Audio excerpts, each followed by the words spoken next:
Always Auburn with your host, Tyler Crane. All right, we're back at you with Always Auburn. Today we're going to talk a little bit about the coaches. That's what I wanted to talk about today, and surprising to everyone, we're really not going to talk about Coach Freeze. We saved a little bit of him was in my previous video about how we're going to approach this whole thing with the emotional letdown, but I also want to direct a video towards the defensive coaching staffs. It's primarily DJ Durkin, our defensive coordinator, and just kind of looking at some things that have been concerning outside of just player performance, looking into the coaching aspect of it. So a trend here lately, really in the past year, going back to last year, DJ Durkin has earned the name Third and Durkin. And from the outside looking in, you'd think, okay, that's probably a good name for a defensive coordinator, like Third and Durkin. Like, okay, he gets you to third down, they make a big play, get off the field. Well, it's the complete opposite. It's actually a troll. It's a teasing point for outside fans to make fun of Auburn's inability to get off the field on third down, and it has really became a point of emphasis on our defense as DJ Durkin has took the reins as the defensive coordinator for the past 2 years. So, Third and Durkin. We have ran into so many instances. It happens in every game, it seems like, whether the competition's great or the competition's poor. Either end of the spectrum, this is taking place. We get teams into third down. And it's not necessarily third and short. You know, the percentage of converting on third down goes extremely higher when it's third and short compared to your third and about 6 or above. So it's not even really the third and shorts. It's third and 10. It's third and 13. It's, in the example of last week, third and goal from the 14-yard line, and South Alabama finds a way to score a touchdown. So I'm concerned with this pattern of not being able to get off the field on the biggest down of a defensive possession.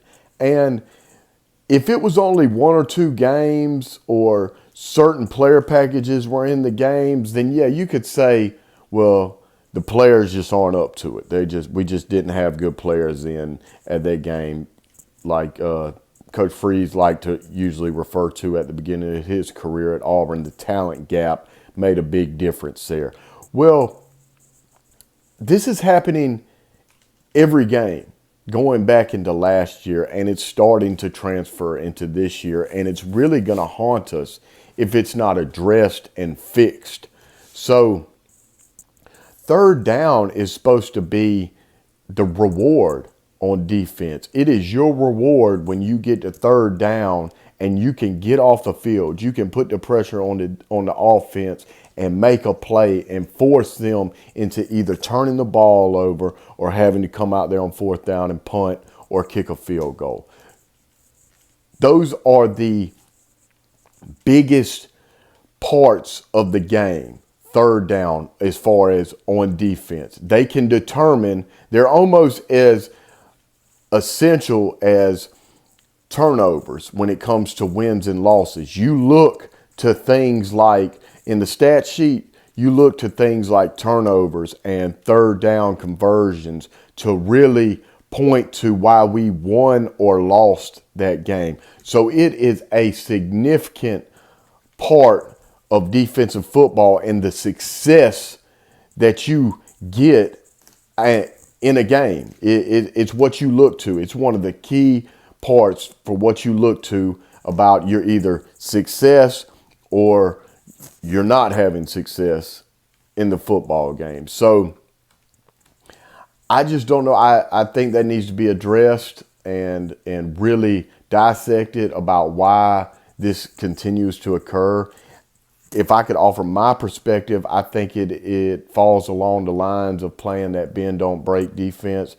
We turn into very soft coverage on those types of play when we know the offense is going to try to force itself down the field and get in the passing game and develop routes down the field. We almost play very passive, as if we're okay with giving up the 3rd and 10 rather than giving up a touchdown on that play, which I just don't think I don't think championship football teams can win that way. Now, did we see Ted Roof win that way in 2010? We did, but I'm not sure Ted Roof, he played a bend but don't break style of defense, but I'm not sure Ted Roof's defense didn't get off the field on 3rd and 4th downs. If I can remember right, I think back to being in Tuscaloosa, that whole second half, we got off the field on 3rd down. We had to every time because we came out of halftime down 24-0 or something along the lines of that. Maybe not exactly halftime. I think it was 24-7 at halftime. But we were in a bad hole, and there was no room in that second half for Auburn defenses to allow Alabama to convert on 3rd downs. And it all came to a grand finale when your boy Tasharvin Bell, flipped old Greg McElroy in the backfield and went down as one of the greatest, moments in Auburn history. So that's beside the point. But I just don't feel like I don't feel like there was an inability to get off the field in those big situations under Ted Roof's defense. Whereas DJ Durkin's defense, it seems like they play every down great except for the money downs, 3rd down, and when teams try to go for it on 4th down. They find a way to convert, and I think you can point towards that soft zone coverage that we play, that we don't want to get beat deep. We'll give up the short pass. We hope we can come up and make a tackle to prevent them from converting. But if not, oh well, we'll try it again on the next series and see if, eventually let them get down the field and hopefully we can keep them out of the end zone. I just don't think that's working. And I really don't think that's going to work against John Mateer this week. We've gotten away with it so far this season, but I just don't think it's going to work with Mateer, because I think if Mateer gets to rolling and things start looking easy for him and he gets that rhythm going, it's just like any good quarterback.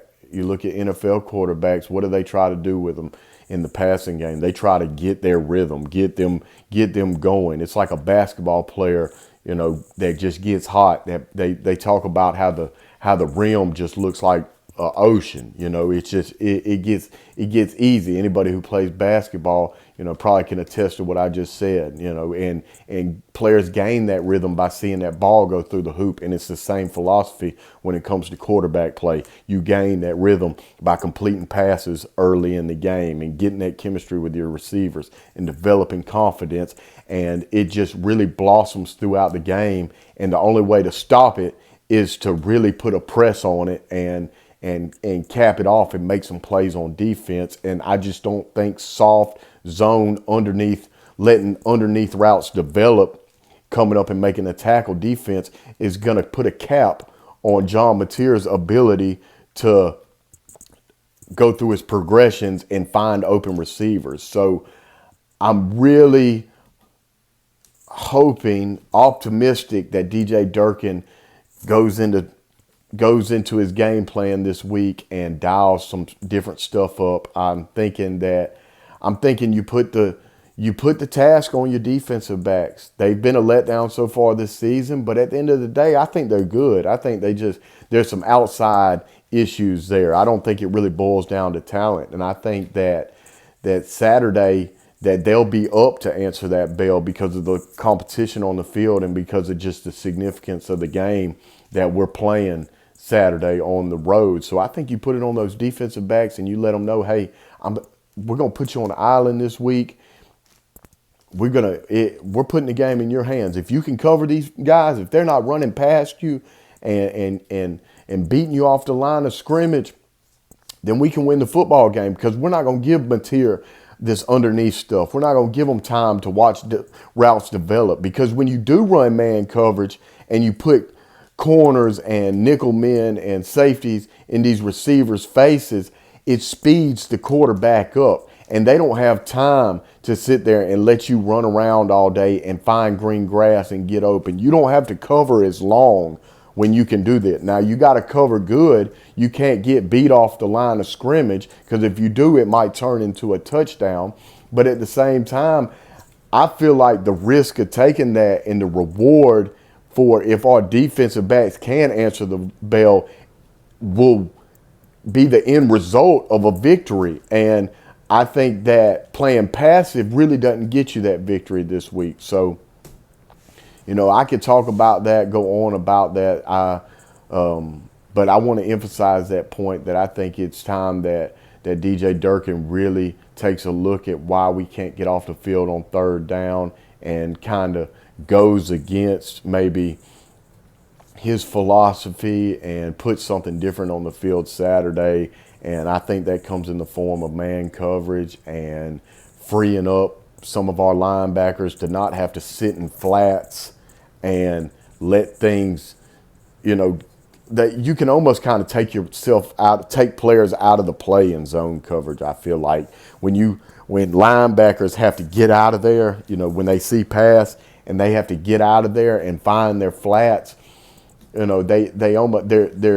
they're stuck in those areas, which allows the quarterback to kind of manipulate the defense, which is what we don't want Mateer to do, because I think he's very good at doing that. I think we want to speed him up, and we need to use everyone we have to be able to do that. So I think it's one-on-one man coverage. Let's see how good our secondary really is when it comes to locking down these receivers. Play with some attitude at that position. And if you get beat, hey, we go to the next play. Stick with it. Stick with it, because eventually, just like we can get beat on one play, eventually by speeding up that quarterback, we can make him make some bad decisions and hopefully force some turnovers. And I think Auburn is going to have to force big plays for the success that we all want on the road in Norman, Oklahoma this week. So, little food for thought for you on the defensive side of the ball. That's what I got, and we'll catch you later. War Eagle.